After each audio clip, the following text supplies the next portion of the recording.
今次又嚟介紹客廳嘅部分啦。個主色調都係比較柔和簡單，以白色為主啦。主其實都幾中意白色嘅，嘅 sofa 都係用白色。然之後呢度就係電視嘅部分。業主過嚟就要求呢度有塊全新嘅喺度，同埋啲花裝飾。而呢個3房單位呢間細房就被安排係衣帽間，咁平時就可以喺度化妝啊，成日擺滿晒衣櫃。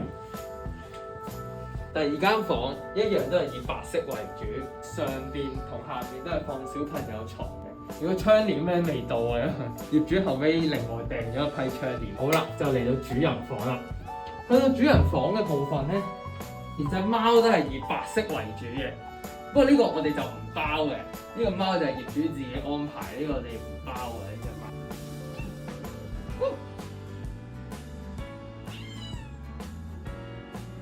做緊呢個100%與份數嘅轉化，俾心機。一樣咧，都係以白色為主，就係成間業主嘅要求就係以呢個白色同埋簡單實用。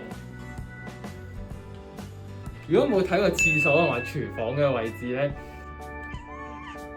就可以睇翻之前嗰2條片。follow 我睇更加多嘅裝修片，我哋下集再見啦，拜拜。